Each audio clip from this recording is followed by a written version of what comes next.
قبیلے حوازن کے لوگ مختلف علاقوں میں بھاگ گئے تھے، ان میں سے جو ان کا سردار تھا مالک بن عوف اپنی ایک ٹکڑی جمعیت کو لے کر طائف کی طرف بھاگ گیا اور طائف کے قلعوں میں چھپ گیا۔ مسلمانوں کو اس جنگ میں مال غنیمت بہت ملا، 6000 لوگ قیدی بنائے گئے، 24,000 اونٹ، 40,000 بکریاں اور 4,000 قوقیہ چاندی اس غزوے میں مال غنیمت کے طور پر مسلمانوں کو حاصل۔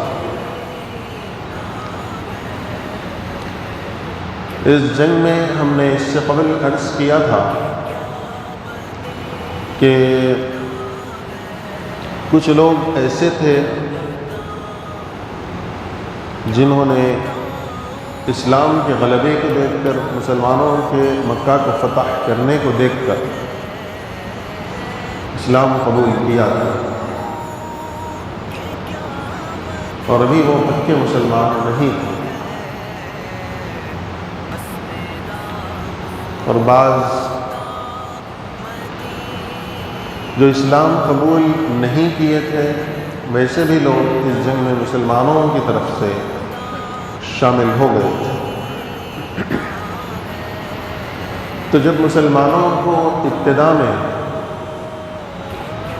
ہزیمت کا سامنا کرنا پڑا، مسلمانوں کے جب قدم اکھڑ گئے اور بعض بھاگ گئے، تو ایسے وقت میں ایسے لوگ جو ابھی پکے مسلمان نہیں تھے وہ لوگ خوش ہونے لگے، خوشیاں منانے لگے۔ اس جنگ میں ایک شخص شیبہ بن عثمان نام کا تھا، جو مسلمانوں کی طرف سے تو تھا لیکن ابھی مسلمان نہیں ہوا تھا، دل میں کفر اور شرک بھرا ہوا تھا۔ وہ اس جنگ میں شریک ہی اس ارادے سے ہوا تھا، جنگ کے لیے نکلا ہی اس ارادے سے تھا کہ اگر موقع ملے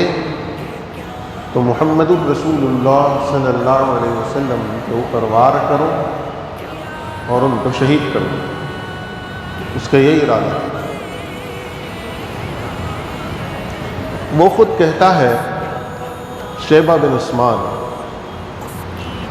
کہ میں یہ کوشش میں تھا کہ محمد صلی اللہ علیہ وسلم اکیلے مل جائیں، کوئی ان کے قریب نہ ہو، اور ایسے وقت میں ان پر حملہ کر دوں۔ جب بعض لوگوں کے قدم اکھڑ گئے اور بعض لوگ میدان جنگ سے فرار ہونے لگے، بھاگنے لگے، پیٹ پھیر گئے، تو میں ویسے وقت میں محمد رسول اللہ صلی اللہ علیہ وسلم کے قریب ہوا۔ میں نے دیکھا کہ ایک طرف حضرت عباس رضی اللہ تعالیٰ عنہ ہے، حضور کے چچا، اور ایک طرف حضور کے ایک چچیرے بھائی ابو سفیان بن حارث رضی اللہ تعالیٰ عنہ ہے۔ میں نے سوچا کہ نہ عباس حضور کا ساتھ چھوڑیں گے، نہ ابو سفیان بن حارث حضور کا ساتھ چھوڑیں گے،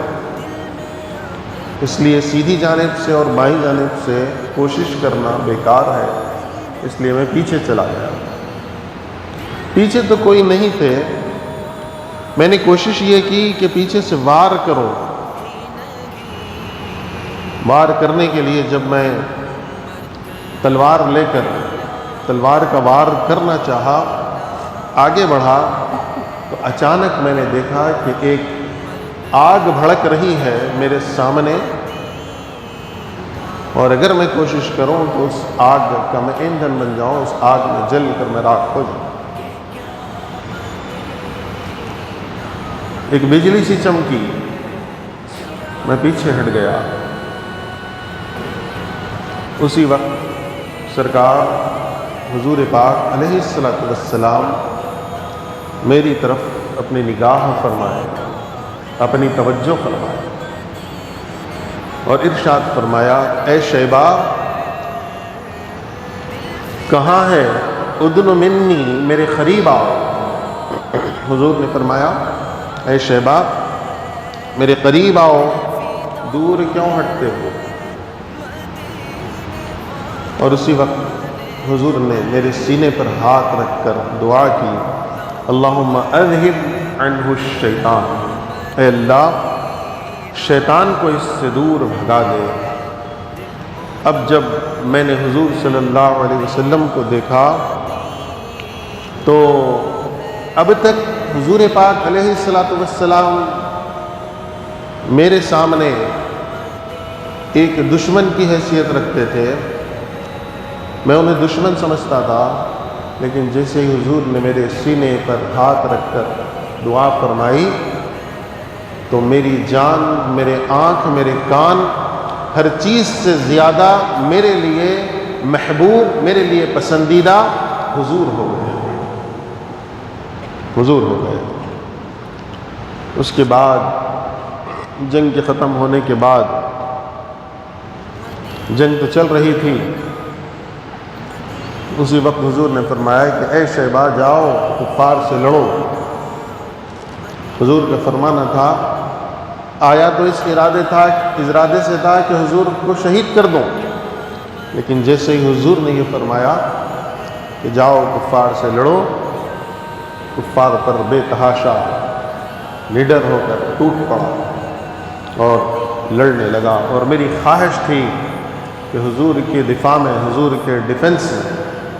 اپنی جان دے، میں شہید ہو جاؤں۔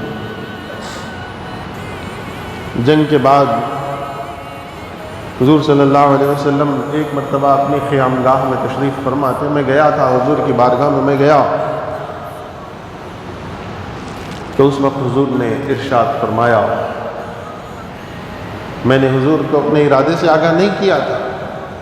لیکن حضور نے اس وقت ارشاد فرمایا اے شیبہ الحمدللہ الذی اراد بک خیرا مما اردت۔ اے شیبہ اللہ کا شکر ہے، تمام تعریفیں اللہ تعالیٰ کے لیے ہیں کہ اس نے تیرے بارے میں خیر کا ارادہ فرمایا کہ تو اپنی کشتی ڈبو ہی دیتا، اپنے لیے بربادی کا سامان ہی کر رہا تھا۔ تو نے جو ارادہ کیا وہ ارادے سے تو اللہ کا ارادہ بہتر تھا، جو اس نے تیرے ساتھ ارادہ کیا خیر۔